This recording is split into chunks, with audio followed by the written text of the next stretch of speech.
Virando o Jogo. Oferecimento Banriway. A vida financeira do seu filho começa aqui. Fala, gente! Muito boa tarde. Estamos chegando com o nosso Virando o Jogo aqui na RS Play, canal 524 da Claro, também no YouTube, virandojogo.tv. E ó, se tu tem Android na tua Smart TV, no teu carro, celular com Android, smartwatch eu não testei ainda, mas possivelmente tu pode ir lá na Play Store e baixar o aplicativo RS Play TV. Tu consegue acompanhar em qualquer lugar que tu esteja e também tem o site, né? www.rsplay.com.br. Tem a programação ao vivo aqui da emissora, pode acompanhar todos os dias, virando o jogo das 2 às 2h30, sempre aqui repercutindo todo o futebol brasileiro, mas focando um pouquinho mais na nossa dupla Grenal, também no pessoal do interior. E hoje é dia de matar a saudade, né? Porque primeiro eu quero falar de coisa boa. Estou recebendo um grande amigo aqui, que depois de muito tempo está voltando ao Virando o Jogo. Primeiro eu vou dar boa tarde, depois a gente começa a falar das coisas ruins, que é, né, a partir do momento que a dupla Grenal começa a entrar em campo, a gente já começa a se estressar. Boa tarde, Léo Sá. Estava sumido? Boa tarde, Maurício. Boa tarde, pessoal da RS Play. Pô, primeira vez aqui, cara. Tava com saudade dos amigos, muita coisa aí aconteceu e bom agradecer o convite aí. Tô tudo bem, né? Podia estar melhor assim com uma dupla Grenal, né? Mas vamos que vamos pra cima. Agradecer pelo convite, por rever aí um grande amigo da profissão e vamos juntos aí. Esse sumiço foi Europa, Maldivas, Tailândia? Tava por aqui, né? Quem dera, né?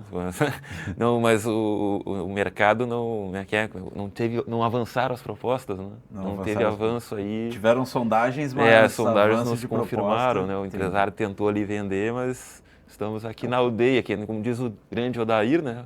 Estamos aqui na aldeia.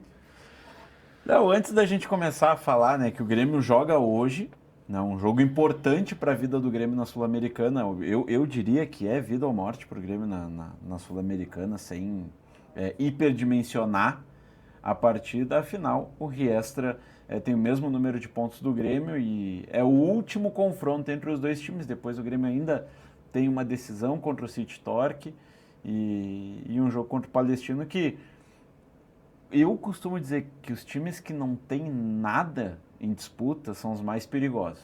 Mas, depois a gente fala sobre isso. Eu quero um panorama geral de como tu tá vendo esse momento da dupla Grenal. Porque eu acredito que a última vez que a gente conversou, que tu veio no Virando o Jogo, pelo menos tinha uma gangorra existindo. Um Inter melhor, um Grêmio pior, um Grêmio melhor, um Inter pior. E hoje parece que a gangorra quebrou e não foi para os dois pegarem a roda gigante e subir. Não, quebrou e os dois estão no chão. Como é que tu tá vendo esse momento aí, seja de Luiz Castro, seja de Pesolano? Pois é, acho que muita coisa mudou aí, né? Parece coisa de velho, né? No meu tempo, né? Quando... Tava vamos vendo jogar o Inter tá da alfândega agora. O Inter tá um pouquinho melhor, né? Que foi aquela arrancada para Libertadores do ano passado, mas enfim. E acho que agora a dupla Grenal tá numa mediocridade que são coisas iguais por motivos diferentes. Eu acho que, por exemplo, o Internacional, ele tá fazendo o que dá. Acho que não dá para criticar o treinador. Claro que o Pesolano também erra, por exemplo, no jogo contra o Mirassol, mas ele está extraindo o que dá do grupo. O problema não é o Pesolano, o problema é, todo mundo sabe, a direção, vai trocar agora no final do ano, o elenco que é insuficiente, que piorou em relação ao ano passado, né? Sai o Vitão, chega o Félix Torres, é um decréscimo, né? E o Grêmio é o contrário, o Grêmio teve muita expectativa, porque muda a direção, muitas contratações, o Grêmio investiu mais que o ano passado já não deu tanto resultado, não tem que tiveram que chamar o Mano Menezes, porque com Quinteiros não funcionou. Então todo mundo esperava que o Grêmio do Luiz Castro, pelos investimentos, jogasse um pouco mais. Eu achei assim, eu não imaginava que o Grêmio estaria nas cabeças. Muita gente falou, não, agora o Grêmio só está atrás do Flamengo e do Palmeiras. Eu não estava tão otimista, mas é inegável que eu esperava um pouco mais de futebol da equipe do Grêmio e não estou vendo evolução. Um time que está patinando, é um Castro que tem jogadores ali que são jogadores chaves, mas não tem ainda um conjunto, ele não está conseguindo fazer, muda muito. Claro que esse calendário é difícil de repetir, mas Eu acho que às vezes o Castro está convicto demais, ele demora, ele não mudou o esquema, a gente teve essa discussão de 2 ou 3 volantes, agora que no último jogo ele mudou mais pela circunstância do gramado sintético, jogar com 3 zagueiros, mas eu vejo que o Grêmio precisa jogar mais futebol e discordando um pouquinho, mas não muito, eu acho que o jogo importante do Grêmio é domingo contra o Flamengo, eu acho que o Grêmio, claro que poderia estar, ou deveria estar numa situação melhor na Sul-Americana, porque não dá para comparar os investimentos em relação aos adversários, mas ainda tem, querendo ou não, vamos supor que o Grêmio não vá bem hoje, empate ou perca do Riestra, ele tem mais 2 jogos em casa. Em tese, em casa tem que fazer valer o mando de campo. O Grêmio também não está fazendo, assim como o Inter. Mas eu acho que o Campeonato Brasileiro é uma urgência maior que pressiona muito mais a Sul-Americana. Acho que o jogo de hoje, o Grêmio precisa tirar a pressão da Sul-Americana para levar esse clima de mobilização e de otimismo para o jogo que vai ser muito difícil, né, no domingo contra o Flamengo. Eu vou tentar, né, extrair de ti primeiro alguma visão geral e depois a gente entra no jogo do Grêmio, mas hoje, tá, a gente fala abertamente que o Inter piorou o time que brigou contra o rebaixamento, né? O Inter tinha um time que briga contra o rebaixamento ano passado e fez questão de piorar esse elenco, né? Se pega o time do ano passado com o time desse ano, claramente tu vê um decréscimo. O Grêmio, ao contrário do ano passado, melhorou um pouco o elenco. Fez algumas contratações ali que no papel eram para dar certo e a gente não está vendo isso. O Inter, por que está conseguindo, não digo desempenhar um melhor futebol, mas por que o Inter está conseguindo se sustentar e o Grêmio não? Isso é o trabalho do treinador ou pode ser alguma coisa interna? Acho que também tem a questão do treinador, eu acho que é mais a questão de as direções entenderem a realidade que estão os clubes. O Inter teve esse primeiro choque de realidade, né, de que finalmente entendeu que, olha, o Pesolano fala nas entrevistas, o Abel quando fala também, que vai ser um ano de luta até o último jogo. Vai ser, não sei se igual no passado, que foi uma coisa extrema, mas é um campeonato de salvação do Internacional. Então todo mundo entende que o Inter é limitado, que talvez as coisas não melhorem tanto, agora falam na janela que vão contratar, mas é um time que não vai ganhar fácil. Então acho que o problema internacional são as dificuldades financeiras, a gestão de 6 anos do Barcelos, que chegou perto de muitas conquistas, mas só ganhou um gauchão e amanhã pode ganhar a Recopa Gaúcha. Não vale nada, mas se perde a gente vai dar-lhe pau, né? E o Inter entendeu que para ganhar vai ter que fazer guerra, independente se vai jogar contra o Flamengo, se vai jogar contra a Chapecoense, se vai jogar o gauchão. O Pesolano está conseguindo extrair o máximo. Acho que o problema do Inter não é o treinador fazer o Inter jogar mais. Claro que o treinador erra, o Inter tem uma campanha ruim em casa, perdeu do Mirassol, perdeu do Atlético, enfim, mas também conquistou resultados que ninguém esperava, ganhar do Corinthians e do Santos fora, mesmo que também não estejam equipes que estejam bem, mas acho que elas por elas é isso, e o Grêmio acho que não entendeu, acho que o Grêmio achou que tinha um grupo, um time melhor do que realmente tem.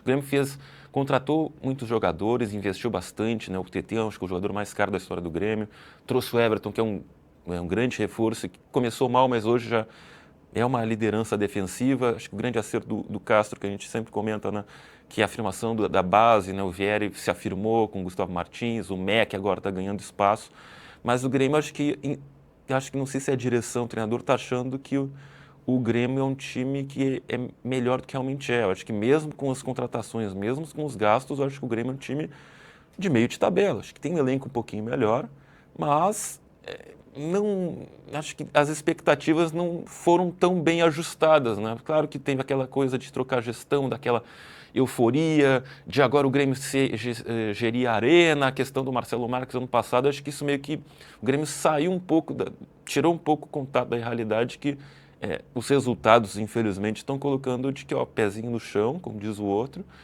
para que o Grêmio ainda precisa de muitos reforços para melhorar, para aí sim ter um campeonato mais tranquilo. Mas, inegavelmente, né, Maurício, o Grêmio tinha que estar... tem que cobrar mais do Grêmio do que o Inter, porque o Grêmio tem um elenco um pouquinho melhor e investiu mais, né? Então, deveria estar numa posição e num futebol melhor que o Internacional no Campeonato Brasileiro, mesmo que tenha vencido o Campeonato Gaúcho com autoridade na final. Aproveitou que tinha 10 lá no jogo da Arena e conquistou a vantagem, o título ali. Mas eu vi uma definição, e eu não sei se foi o Guerrinha que falou, tá?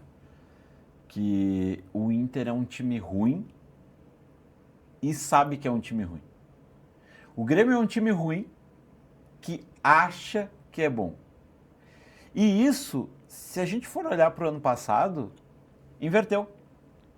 Porque o Grêmio, quando entendeu que era um time ruim ano passado, cresceu no campeonato, ficou no meio de tabela e tá tudo certo.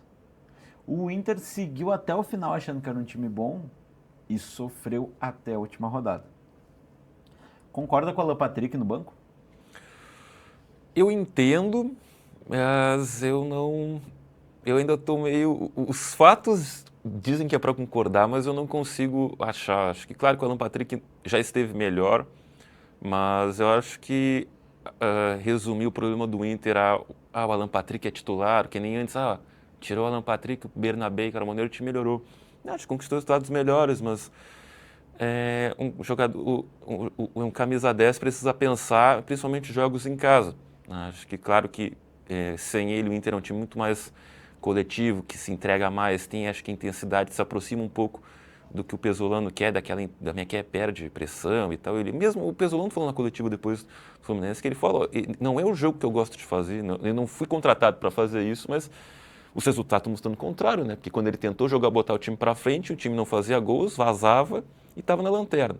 Agora ele joga com que é mais fechado, mais pragmático, o Inter subiu, né? Até porque não tinha como piorar, e está respeitando o campo, né? Acho que os resultados mostram, e talvez acho que a maioria esteja com razão, Maurício, mas eu acho que o Inter já é um time limitado, não se pode dar o luxo de achar que o Alan Patrick é o problema. Pode ser que ele não seja mais a única solução, ou fazer um time em torno do Alan Patrick, mas é um jogador que ele vai a crescer, mesmo mal, ele tem 3 gols no campeonato, e só um que foi de pênalti, né? O Alan Patrick só faz gol de pênalti. Então, acho que os resultados podem estar apontando nesse momento, mas é um jogador que o Inter tem que saber administrar. Eu fiz uma tese nos últimos 2 programas, sexta-feira passada no feriado, e ontem. Na verdade, eu meio que antecipei os fatos na sexta. Setembro do ano passado, tem um recorte meu lá no @MauricioBorba, onde eu falo que o Bernabé, ele é meia, ele não é lateral.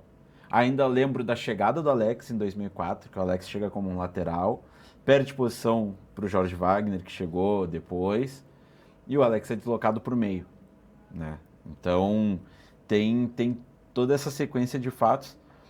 Mas eu falei que hoje o meu meio-campo do Inter é com Vidagra, Bruno Gomes, Bernabé e o Bruno Henrique fazendo a função de armador. Por quê? Porque o Bruno Henrique, nessa função de armador, ele corre menos. E ele tem qualidade. Ele não é um craque como o Alan Patrick, mas ele tem a qualidade do passe e ele tem a qualidade do arremate a média distância. Exatamente. Que mesmo sendo... já tendo uma idade avançada, ele continua chutando forte a gol. Uma prova foi contra o Atlético que ele faz o gol. Ele também, né, Maurício? Ele é o único meia, mesmo veterano, já não ajudaram. Acho que ele é o único volante que consegue pisar na área. Que os outros volantes do Inter não têm essa característica. O Bruno Gomes não é um artilheiro quando jogava de volante. O próprio Paulinho é um jogador esforçado, mas também não... Tanto é que nem fez gol ainda no Inter, então...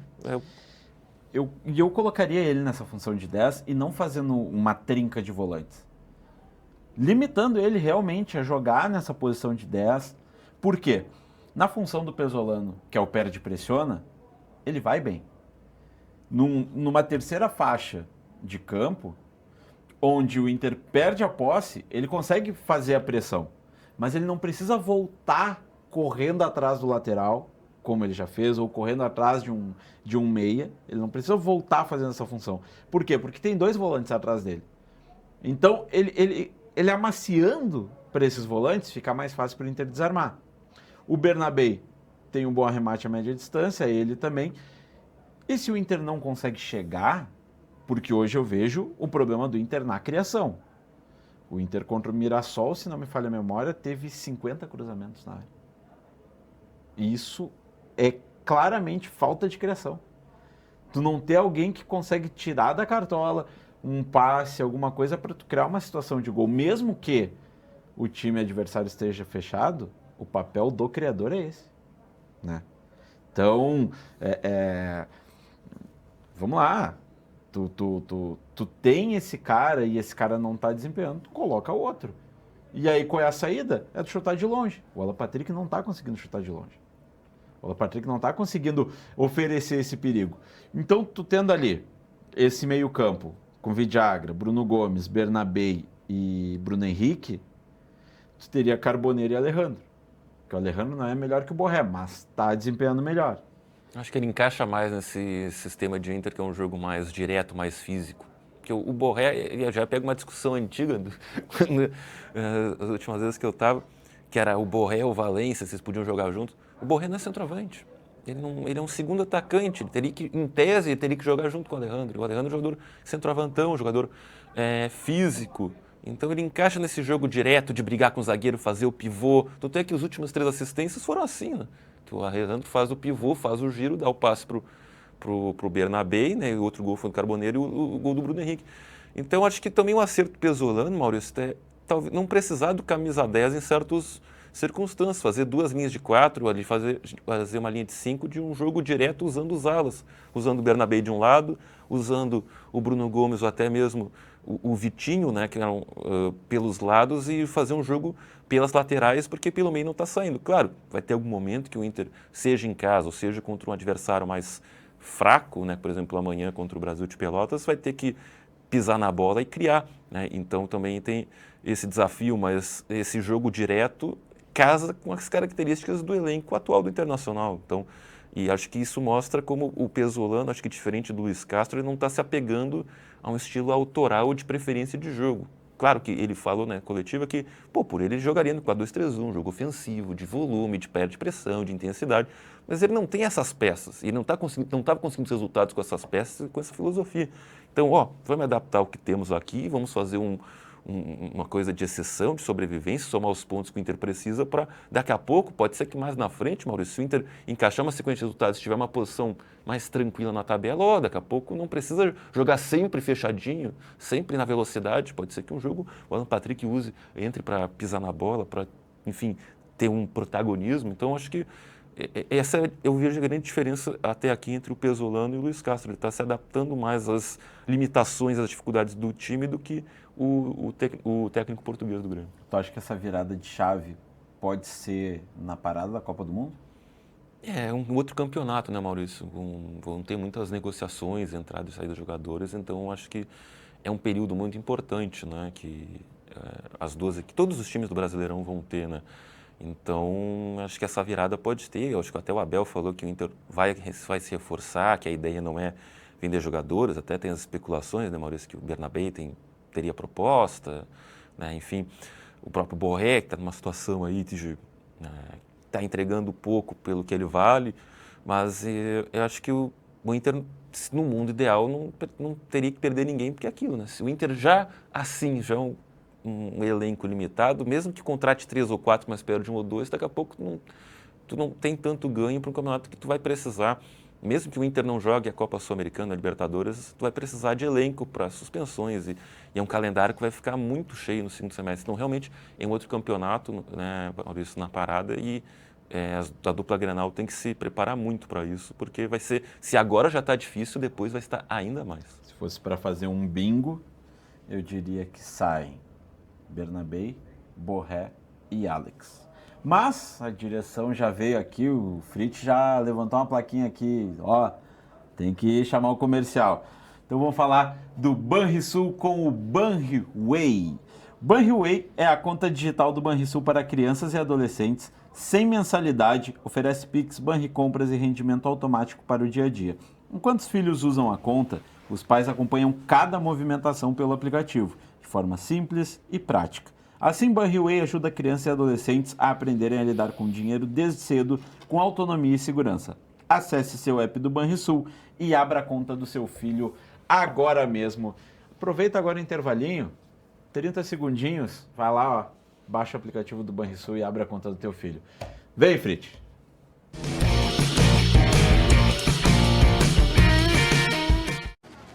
Meu filho, manda mensagem quando acabar a prova pra eu te buscar, tá? Pior é que eu tô com pouca bateria e não trouxe o carregador. Ah, meu, tem que te ligar. Vive esquecendo as coisas.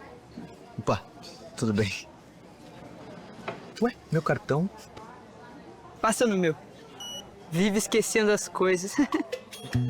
Banriway é a primeira conta do seu filho, para ele aprender a cuidar do dinheiro com o seu acompanhamento. Banriway, a vida financeira do seu filho começa aqui.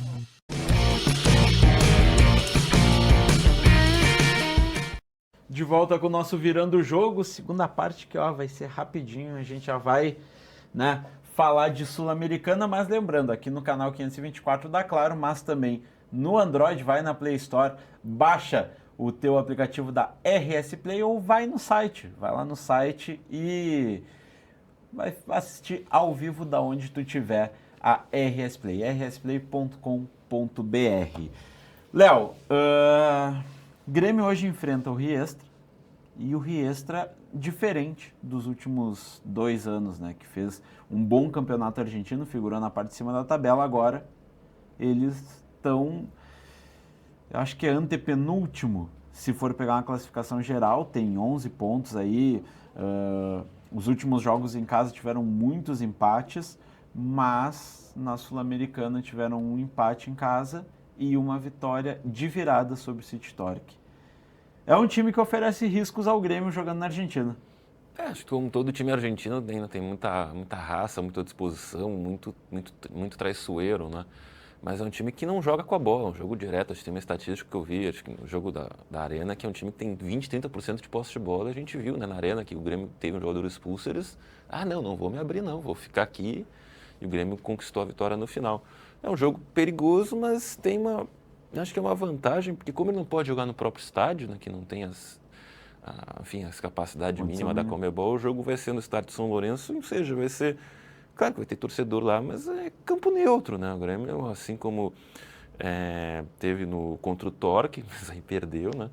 Tem que se impor e acabar com esse negócio de não ganhar em casa, né, cara? É assustador. O Grêmio tem 2 vitórias como visitante do ano, que foi em janeiro, cara. Então, era contra o Avenida e o Guarani de Bagé, que foi a última vitória do Grêmio fora de casa. Isso foi 3 meses, né?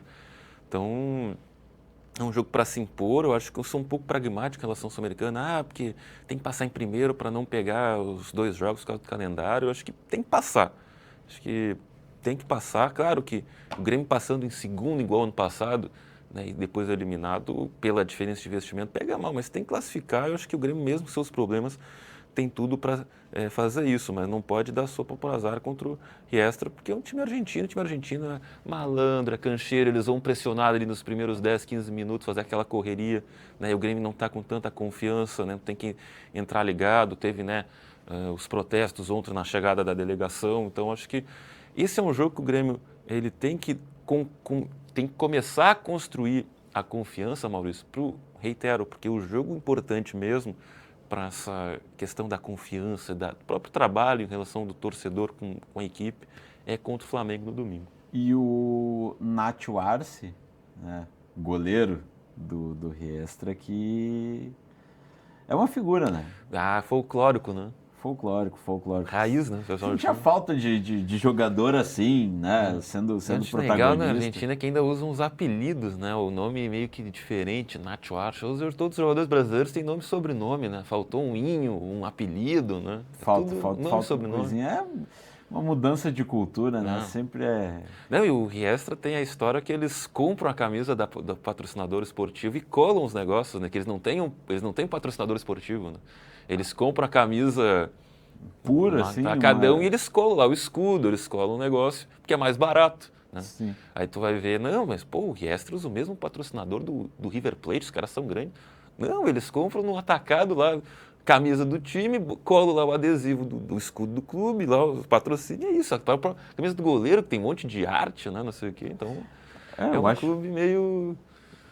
me lembra acho que era o Tavarelli no Grêmio, que o Tavarelli, cada jogo era uma arte diferente. Era um negócio assim, né? Impressionante. Bom, a gente está chegando no nosso minutinho final aqui do Virando o Jogo. Léo, o que esperar da Copa do Mundo? Uma novidade, né? 48 seleções, eu não sei te responder. Acho que muitas seleções, e muitos jogadores, já é um pouco imprevisível. Acho que depende como vai voltar e os craques estão machucados, mas realmente eu vou ficar em cima do muro. Eu não sei o que esperar, porque é tudo uma novidade, né? Levaria o Neymar? Como jogador, não, cara. Acho que o Neymar aquele Neymar não existe mais, aquela lesão, né? Você levaria ali se fosse aquela coisa meio que o Tite levou na última Copa o Daniel Alves para ser uma liderança do elenco. Mas aí tu vai deixar algum dos atacantes que estão metendo gol da Europa fora só para isso?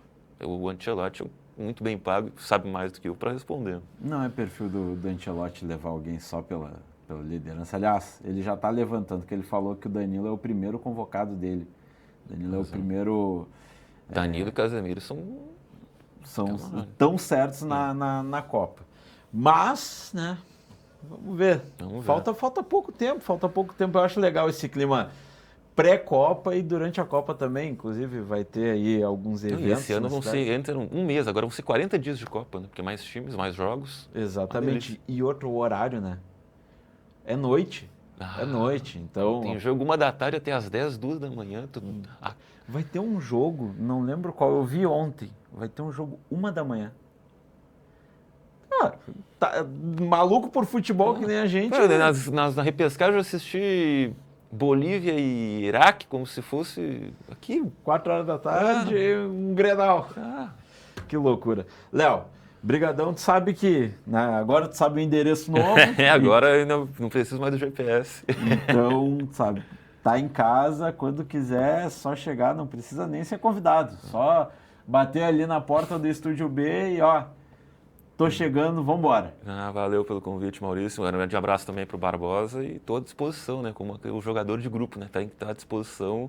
Bom matar a saudade, pessoal. E vamos nos falando que tamo junto aí. É isso então. Ficamos com Virando o Jogo dessa terça-feira. Não esquece, hein? Lá no YouTube tu pode rever o programa. Amanhã voltaremos repercutindo Grêmio e Riestra e projetando Inter e Brasil de Pelotas pela final da Recopa Sul-Americana. Até lá!